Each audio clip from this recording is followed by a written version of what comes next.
को एक्सेप्ट किया। ये बात है किसके लिए नहीं किया? अपनी कौम के लिए, अपने मुल्क के लिए नहीं। आपने कहा हम भूखे रह सकते हैं, थोड़ी खा सकते हैं बस, लेकिन मुल्क के साथ बेईमानी नहीं कर सकते, मुल्क के साथ गद्दारी नहीं कर सकते। हम ये टेक्नोलॉजी पाकिस्तान के लिए रखी हुई है कि पाकिस्तान के लोग अपने लोगों को ट्रेन बनाए, हकीम बनाए, हकीम, डॉक्टर हकीम नहीं, हकीम, नाम हकीम रखना बस, ये बात है। ठीक है, ये ले एक और सुने, ये जनाब ईदगुल साहब को सुने। बेसिकली ये मुल्क जो है बचेगा कुव्वत किरदार से। जिस लीडर के अंदर एक कुव्वत किरदार होगी और वो कौम की सोच को रिफ्लेक्ट करेगा। हुई तो क्या करेंगे सर? फिर क्योंकि हमें मिलेगा इंशाल्लाह आगे, ये फौज कौम के अंदर उबाल आएगा इंशाल्लाह। फौज डिक्टेट करेगी हमने क्या करना।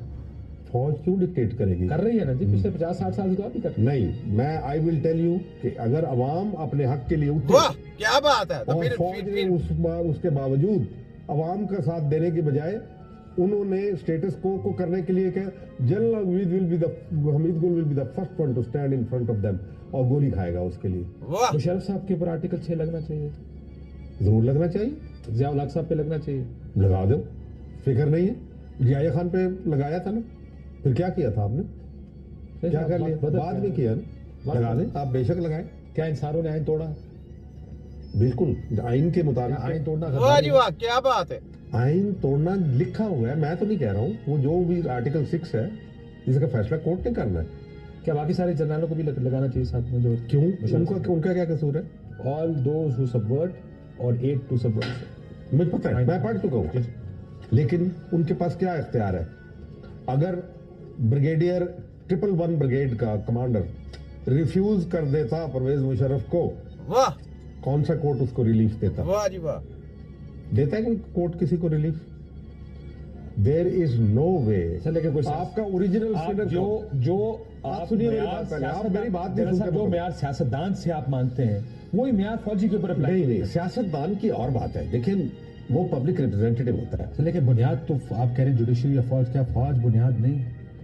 जिन्होंने टेक ओवर्स किए हैं, जिन्होंने फैसले, क्यों उन्होंने वहां पे जस्टिस मुनीर ने कहा कि एवरी कू हैज ए डिवाइन राइट, ये डिवाइन राइट टू रूल वाला करने वाले को ब्लेम नहीं कर रहे हैं, जो उसको एंडोर्स कर रहा है उसके ऊपर उसको ब्लेम कर रहे हैं। बंदूकों के सामने कॉर्नेलियस ने भी कहा था, उनको भी जब बंदूकें सामने खड़ी हो तो पब्लिक बाहर ना निकले, हम क्या कर सकते हैं? याद होगा। हाँ ठीक है ना। तो जज क्या करेगा? जज कहता मैं तो एक आदमी हूं जो बंदूक मेरे सामने रख देगा, कोई मैं क्या कर सकता हूँ? एक जज बड़ा मकाम होता है। आप 111 ब्रिगेड के बंदे को तो कहते हैं कि ब्रिगेडियर तो रिजाइन नहीं करेगा, लेकिन आप दूसरों को कहते हैं वो रिजाइन कर। आज अपने कल को एक सिपाही लॉफुल कमांड अनलॉफुल कमांड की बात करते हैं। एक सिपाही कहता है मुझे ये हुक्म मिला, ये गैर कानूनी गैर आईनी, मैं नहीं मानता। फौज के डिसिप्लिन में मसला है। तो ये ना कीजिए, don't equate politician with subordinate. एक लॉजिकली इस आर्गुमेंट को माना जा सकता है, लेकिन अगर कोई आइन तोड़ने का कहे उसके ऊपर तो कोई फौजी सोच सकता है। एक आदमी ने तोड़ा ना। Anybody who take authority and responsibility go together. जब आप उसको अथॉरिटी देते हैं और अल्टीमेट अथॉरिटी दे देते हैं जो कि उसके पास होती है, he should share the responsibility. एक वाकया बताता हूँ 3rd बलूच का। एक जनरल अकबर खान थे, आपको याद होगा? जी। वो नहीं, पुराने नहीं अकबर खान, पंजेड़ी वाले अकबर खान, जो सेंटो में भी जाके काम किया। जब ज़िया-उल हक को प्रमोट हो रहे थे तो उनका नाम सर-ए-फहरिस्त आर्मी चीफ के लिए। जी। He was a very good man. अब उसका एक वाकया आपको बताता हूँ, और ये समअप करता है सारी चीज को, एक किरदार को। उनको डीजीआई साहब भी रहे पाई थे। जी। हाँ, वो यूनिट कमांड कर रहे थे 3rd बलूच को, और यूनिट एक्सरसाइज पे थी, लेकिन उनको छुट्टी जाना पड़ा था, किसी वजह से छुट्टी चले गए, लीगल छुट्टी पे गए। सेकेंड इन कमांड जो था वो कमांड कर रहा था, रिस्पॉन्सिबिलिटी उसके पास आ गई। यूनिट एक्सरसाइज कर रही थी, एक राइफल गुम गई। अब राइफल गुम होना एक बड़ा चार्ज है, क्या बात, फर्क कर देती है उसको, पिट्ठू परेडे ये वो किधर गया, ये बड़ा एक पुराना राइफल हथियार गुम होना। अब वो मेजर जो था 2IC सेकंड इन कमांड, वो प्रमोशन जोन में था, अप्रूव हो चुका हुआ था और उसको बनना था। अब अकबर साहब के लिए बड़ा इजी था, मैं तो था नहीं, वो मेजर साहब वहां पे कमांड कर रहे थे, responsibility. He cancelled his leave, came back, took charge, and he says, "I am responsible." वाह जी वाह, क्या बात है। देखा है, तो बात यह है कि जनाब ईदगुल साहब ने जो बातें की हैं ऐसे नहीं की, कोई वजह है बताने की, कुछ करने की। ये रहे एक और सुने, ये भी सुने।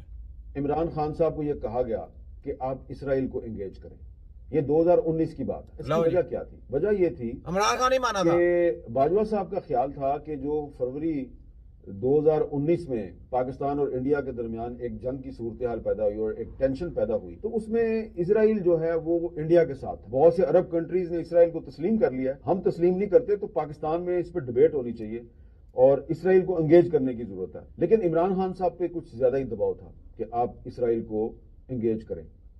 और एक मीटिंग थी प्राइम मिनिस्टर सेक्रेटेरिएट में, और उसमें मैं भी मौजूद था और भी कुछ लोग मौजूद थे। वहां पे इमरान खान साहब को ये मशवरा दिया गया कि आप इसराइल को एंगेज करें। मैंने इमरान खान साहब से कहा था कि ये कायद-ए-आज़म का पाकिस्तान है और कायद-ए-आज़म के पाकिस्तान में इसराइल के बारे में वही पॉलिसी चलनी चाहिए जो कि कायद-ए-आज़म की पॉलिसी थी। और खान साहब ने मेरे से वाह जी वाह। देखें कि बात यह है कि कितनी पुरानी वीडियो है, देख लें, और मैंने सेव करके रखी हुई थी इसी वजह से कि बताने की कि जो लोग कहते हैं ना इसराइल को कबूल करें फ़लस्तीन को छोड़ के, तो वो गद्दार है, वो गद्दार है। और जो कानून साजी करेगा, जो सारे साथ में शामिल होंगे, वो सारे गद्दार होंगे, याद रख लें। क्योंकि कायद-ए-आज़म ने बनाने वाले कौन थे मुल्क को? कायद-ए-आज़म साहब। तो जब लिखा गया, हमारे पासपोर्ट पे लिखा गया कि ये पासपोर्ट सिवाय इसराइल के पूरी दुनिया में जहां मर्जी इस्तेमाल करें होगा, ठीक है। तो हम लोगों ने इस चीज के ऊपर तैयार करना है। जो बात कह गई है वो पत्थर पे लगी है, बस उसको राइट या लेफ्ट ले जाने वाले जो कानून साजी करेंगे वो खुद गद्दार होंगे, गद्दारे वतन होंगे, ठीक है। ये चीजें सोचने वाली है, ठीक है। आगे देखें, बात तो बड़ी कुछ है कहने वाली, तो समझने वाली भी बहुत है।